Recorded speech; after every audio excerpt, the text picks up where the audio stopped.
Good morning. Welcome to this virtual service of the First Unitarian Church in Alton, Illinois. We are a small, lay-led congregation with a long history in Alton, dating back to the 1830s. Our church building is on a hill overlooking the mighty Mississippi River. My name is Mary Johnson, and I am serving as a worship associate this morning.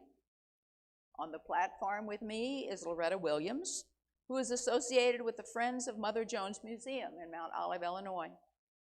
Loretta will be speaking as the legendary Irish firebrand Mary Harris Jones, known as Mother Jones, who organized mine workers, helped form unions, and supported strikes against mine owners in the late 18 and early 1900s. Loretta, as Mother Jones, recently returned from Charleston, West Virginia, where she participated in events related to the 100-year anniversary of the Battle of Blair Mountain. This was a 5-day battle in August 1921, where coal mining families in southern West Virginia joined the United Mine Workers of America and rose up against the cruel and unjust system created by the mine owners. The second principle of our Unitarian Universalist faith states that we affirm and promote justice, equity, and compassion in human relations. Today's presentation will focus on justice, or the lack of justice, for those miners in the past and for those families still living in the valleys of Appalachia, where the mine owners and lumber barons have controlled the land for generations and generations.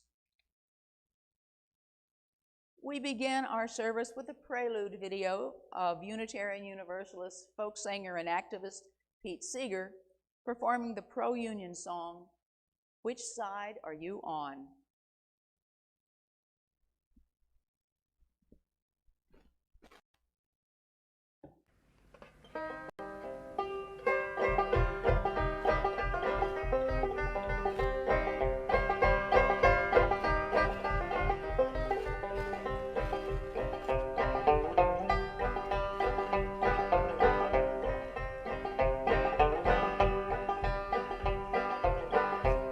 Come all of you good workers, good news to you I'll tell of how the good old Union has come in here to dwell.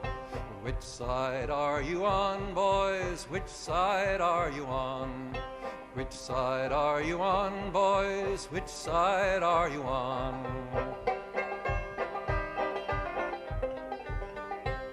They say in Harlan County there are no neutrals there.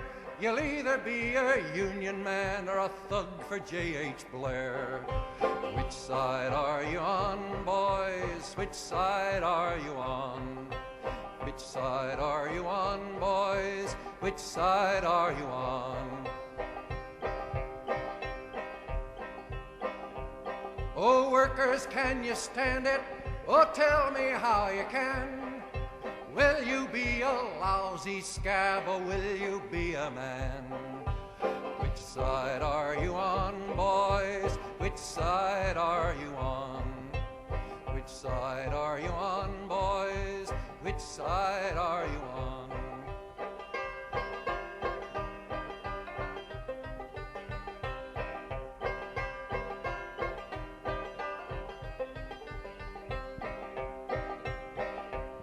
Don't listen to the bosses, don't listen to their lies. Us workers never had a chance unless we organize. Tell me, which side are you on, boys? Which side are you on? Which side are you on, boys? Which side are you on?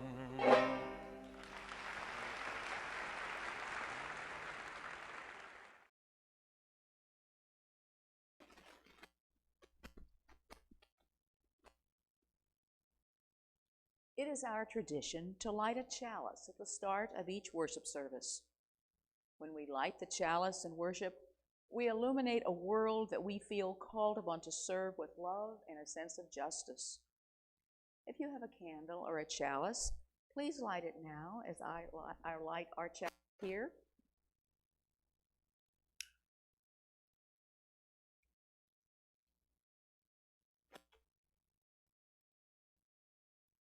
And let us all join in saying these chalice lighting words from Paul Sprecher, shown on your screen. We light this chalice in memory of the courage of those who have struggled for freedom, the persistence of those who've struggled for justice, and the love of those who've built beloved communities to carry the light of hope. My opening words this morning are a reading from Harriet Kofak, inspired by the Bribri indigenous Costa Ricans. Long ago, the ancients say this land was free, and we shared it all with the mountains and the sea, the birds and the trees. We lived in peace long ago, before those others came and built fences by cutting the trees, dug mines by cutting the earth, removed her blood, the oil that lies within, formed long ago like us who lived in peace. The birds sang less without the trees. The land became dry without the birds to plant the flowers. And we too became quiet, watching our mountains die, listening for the birds that no longer flew. But still we lived in peace. What sustained us through all those years? The nights of silence and the songs of the frogs. For we know, as the ancient said, this land will again be free, and we will again share it with all the mountains and the sea, the birds and the trees. For we still live in peace, and we wish you the same, for we are one. Please join in singing our first hymn, number 1028, The Fire of Commitment. It will be projected on your screen. Joy will play the introduction, then the hymn begins. Wherever you are, sing this hymn boldly.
Thank you, Joy.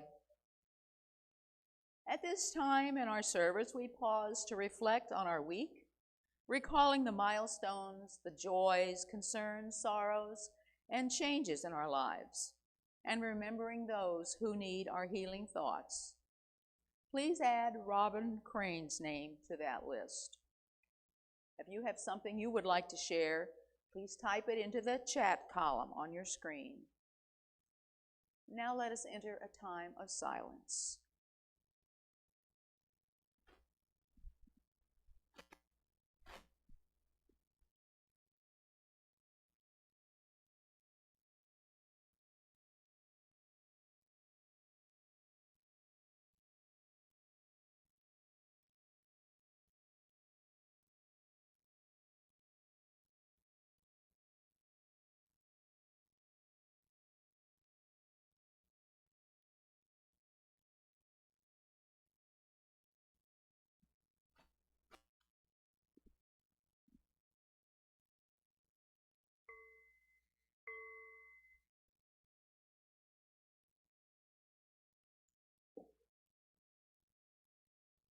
We offer the gentle reminder that this community of faith is supported only by your giving. We need each other, and in the times such as these, we need each other even more. You can mail your contribution to the church at Post Office Box 494, Alton, Illinois, or you can give electronically by searching for First Unitarian Church of Alton on the Givelify app, or by using PayPal on our website. Give what you will, for you are a generous people. Please join with me in saying our offering blessing. May this offering equip us to inspire love and seek justice. We will now hear from Mother Jones.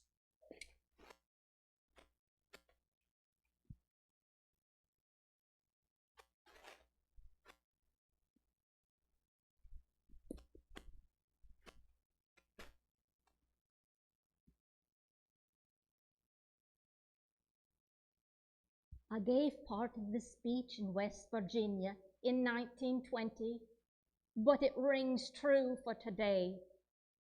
For those of you who don't know me, I'm Mary Harris Jones, but I'm called a lot of other names: Bolshevik, Socialist, Most Dangerous Woman in America, Walking Wrath of God, and Mother Jones, but I'm used to the slander. It doesn't matter what race, creed, or political banner you stand under. We're all in this labor war together, and it's what you do that counts. You have to use your brain. The pendulum is moving. Long ago, in the ancient times, the Egyptian Pharaoh went to war against the Hebrews, and when they went on strike, call it what you may, serfdom of the Middle Ages all the way to the slavery of the Roman Empire, the workers were ground under the heels of their masters. From the Crusades to the steam engine, laws shackled the laborers from action. Oh, the statute of Edward VI states that laborers could only work for a fixed price, under penalty of the pillory. You know what that is. Oh, the pillory is where they take you out into the town square and they put their head in there and lock it over, and your hands, and they throw rotten vegetables at you and say terrible, nasty things to you. And if they didn't put you in the pillory, they could cut off your ear. Well, if a man refused to work for fixed wages, he was branded with the letter V. The letter V for vagabond. And he served as a slave for 2 years. Well, if he tried to escape, he was branded with the letter S, and he was a slave forever. And if he didn't like that and complained, he was hanged. Until 1779, the miners in Scotland had to work in pits in the ground just as long as their employers kept them there. They had to stay in that pit. And then, when the owner of the mine sold the pit, the worker went with it. He was part of the package. The labor movement was the principal force that transformed misery and despair into hope and progress. Martin Luther King, Jr. The servant working classes forcing the political class to become servants in this nation and the world. Oh, you're not going to hear all about it because the press isn't allowed to carry it to you. They are owned by the special interest groups.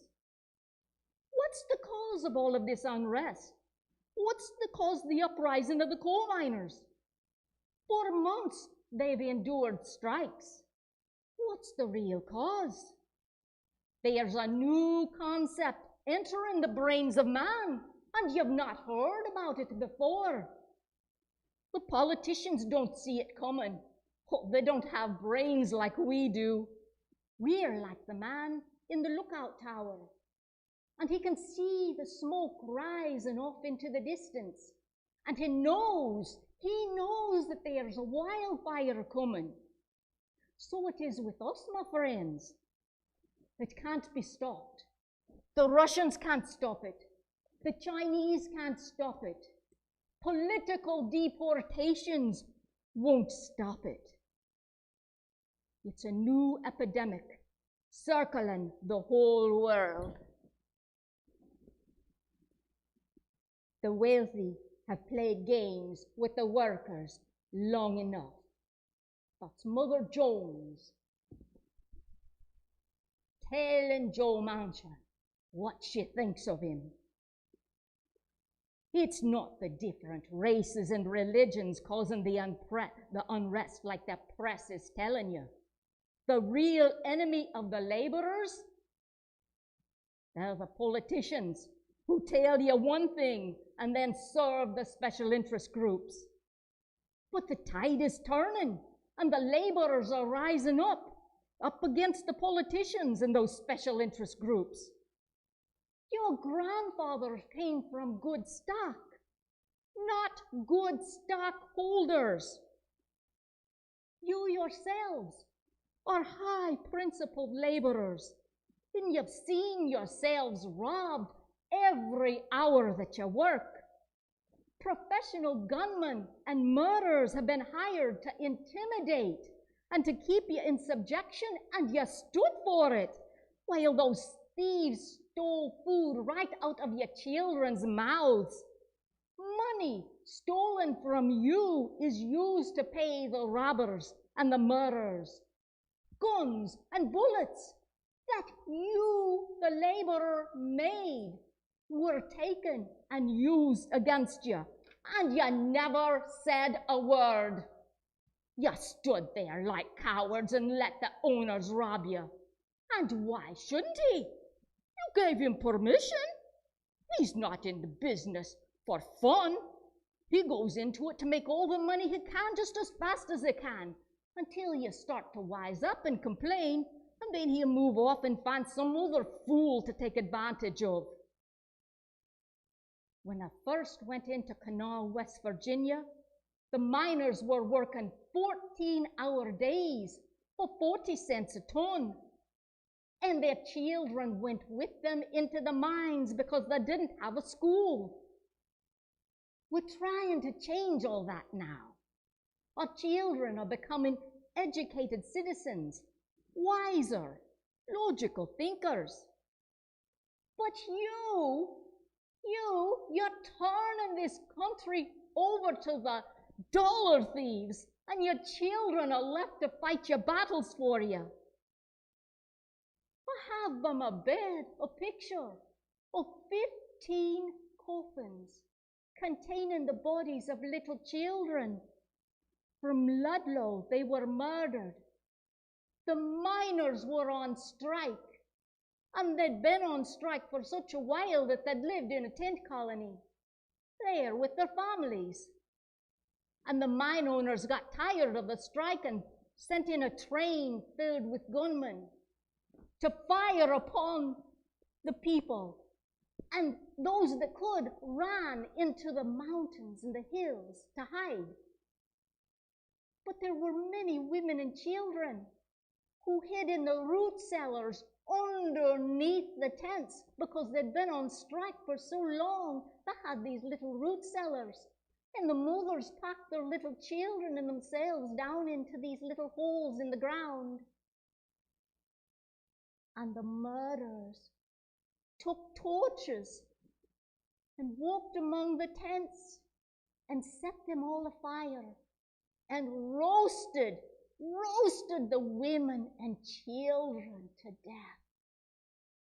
I don't have a stomach to join a women's social club. I joined a fighting army of the working class and will not give up until these bands of bondage are broken.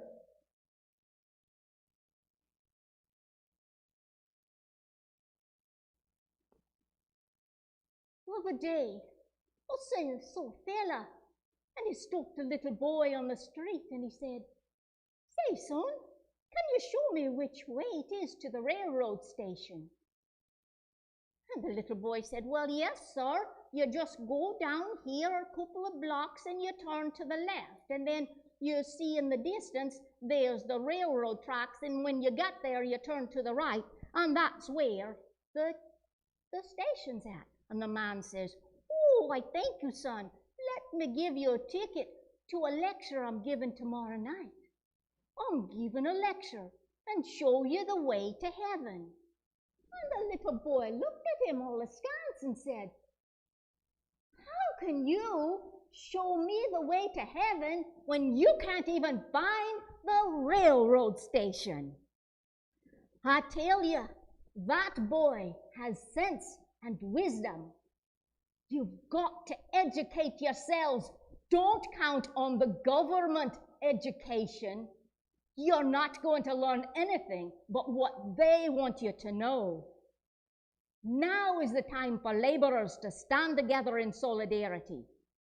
The reporters are sowing discord with their poison pens, but we're going to sow solidarity with our harmony.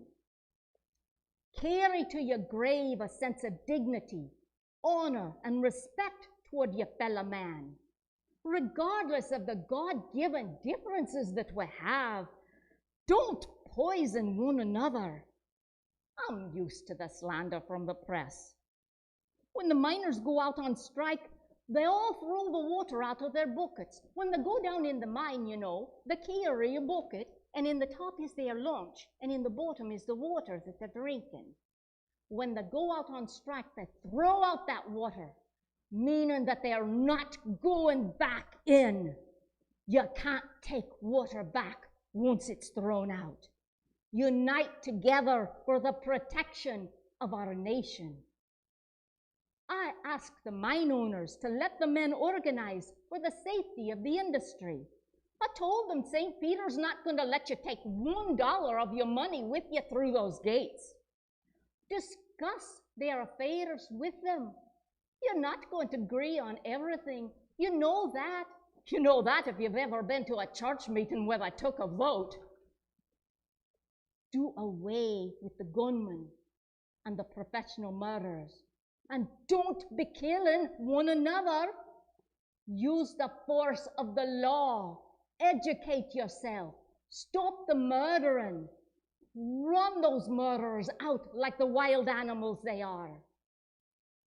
In Logan County, West Virginia, they hired 25 deputy sheriffs to keep me out. Well, I plan to go into Logan and run off those robbers and clean up that mess, and we are going to raise the American flag and live peacefully under it, and fill every empty skull with education, and we'll fight with our brains for this nation, not in politics, because it doesn't matter who you elect to a post. They all have their price, and they can be bought. They don't know or remember what it is to work for wages. We'll organize and remove every laborer from slavery so they can make a living wage and afford a decent home. And no fella is going to come along and murder him in his bed and throw his wife and children out into the street. Don't be afraid of anyone. First, they're going to call you names. They'll be a little rude at first, but then they get more and more angry, and they get more and more violent and start with the physical abuse. And then they hire killers, professional murderers, and it progresses to apartheid. 1831, labor revolts in France. 92, strike in Pennsylvania steel workers. 94, the Pullman strike. 97, 19 miners killed by police for supporting unions. 98, the Verdun miners killed by the armed guards. 1900, St. Louis transit workers strike, were killed. People killed when the wealthy citizens fired upon them. 1912, the Paint Creek Cabin Creek strike, and the Baldwin Felts Agency was hired to put them down. 1914, Ludlow, Colorado, hired the guards to murder people. 1917, there was the Brazilian uprising, the Russian Bolshevik Revolution, Scotland Labor Revolt. 21, the Blair Mountain, the largest armed insurrection in the United States since the Civil War. 1930, French Indochina. 1936, the Spanish Revolution. 45, Saigon, Vietnam. 1950, South Korea massacre. 89, Tiananmen Square. 1990, apartheid South Africa. The men in Verdun, they were on strike for the 8-hour workday, something a lot of you are used to. Oh, well, that was when it first started, and the armed guards were brought in and murdered our boys in Verdun. They died for that 8-hour workday, and we are not going to give it up. In the Paint Creek, Cabin Creek strike, more than 50 miners were murdered. At the Battle of Mequon, the Baldwin Felts Agency was hired to kill the miners. The 1921 Battle of Blair Mountain in West Virginia was the largest armed uprising in American history since the Civil War. And you never heard a word about it before, have you? Dozens of union leaders had been thrown in jail without due process. 10,000 miners marched intent on freeing them. And they all wore red bandanas around their necks so they wouldn't shoot at each other. It was their uniform, and they were called rednecks. Their imprisoned brothers were African American, Italian, Hungarian, immigrants of every stripe, and poor people that had lived for decades in the mountains of Appalachia. Standing in their way were the state police, sheriff's deputies, and mine guards, all armed with the best equipment of the day. The forces ultimately clashed on Blair Mountain, and they battled for 5 long days with every type of gun. Hunting guns, their old World War I guns that they had brought back with them, pistols, and then up in the hills were the machine guns. Airplanes dropped bombs, and when the U.S. troops arrived, both sides surrendered because the World War I veterans wouldn't fight another soldier. The miners were indicted for treason, murder, and other crimes, resulting in very long court battles. But with the New Deal, federal legislation secured the miners' right to join a union. The New Deal. You have the right to join a union. It transformed the mining community at that time, but the mine owners are constantly seeking new ways to kill the unions. Forced child labor is more widespread now than ever before. 152 million children work in forced labor making the clothes and shoes in Southeast Asia that you're buying in Walmart. Children are digging precious stones out of the South African mines. Children are working underground in the Congo for the elements needed in your smartphone and your computers. A mine war in 2012 in northern Spain erupted when striking miners used handmade rockets on the riot police. In Peru, a dozen labor organizers have been killed. In Colombia, 14 union leaders were assassinated in 2018. Since the beginning of this year, these strikes began, and many continue. Hunts Point produce workers in New York City, St. Vincent Nurses, Massachusetts, Columbia University and New York University graduate students, ATI steel workers, Warrior Met coal miners in Alabama, remember them. ExxonMobil oil workers locked out in Texas, Cook County nurses and state workers around Chicago, Frito-Lay workers in Kansas, Pepsi in Indiana, Volvo car workers in Belgium, electrical workers in Turkey, Vale nickel miners and Rio Tinto smelt workers in Canada, tea plantation workers in Sri Lanka, shipbuilders in South Korea, in New Zealand, the nurses, teachers, transit workers, railway workers, Brazil, and this very last week, the Kentucky distillery workers, Washington state carpenters, Danish nurses, Cone escalator workers in Coal Village, Illinois, ScotRail, East Midlands Rail, Nigerian resident doctors. The struggle is ongoing and more real than ever. Workers shouldn't have to fight and die for dignity. The future lies in education and communication.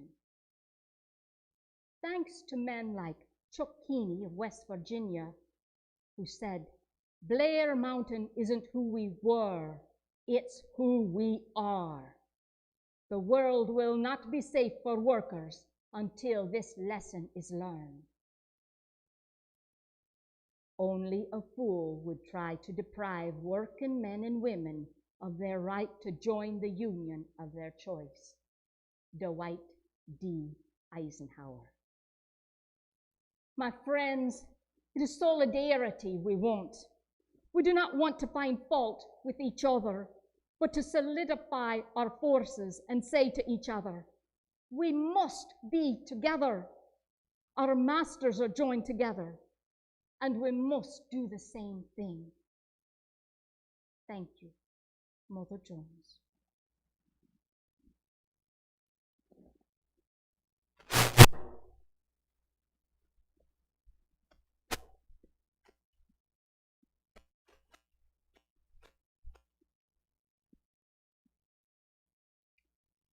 Thank you, Mother Jones, for that very inspiring talk.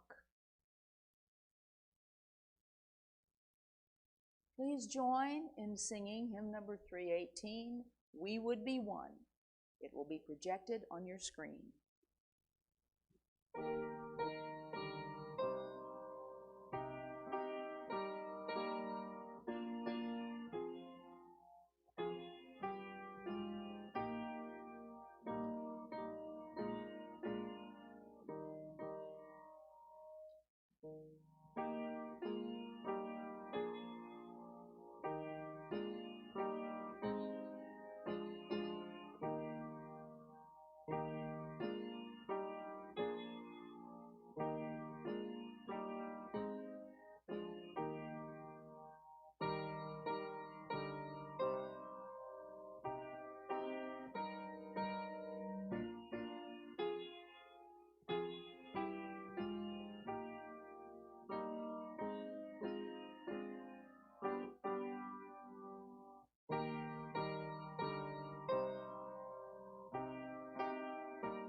It's now time for some announcements, and I have several. The newsletter deadline is tomorrow, so if you have something for October's newsletter, please email that information to me as soon as possible. Next Sunday, our speaker will be Reverend Dr. Claudia Hall, and her sermon topic is the Jewish Harvest Festival of Succoth and its connection to the Hebrew goddess. And lastly, at yesterday's fourth Saturday distribution, 20 adults came by to pick up personal and household care items. Please consider considering financially or by donating products to this community outreach service of our church. And please get in touch with me to find out what items are needed. Please join me in our unison words for extinguishing the chalice. We extinguish this flame, but not the light of truth, the warmth of community, or the fire of commitment. These we carry in our hearts until we are together again. And we'll hear postlude music from Joy.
The service is over. Let our service begin. Thank you.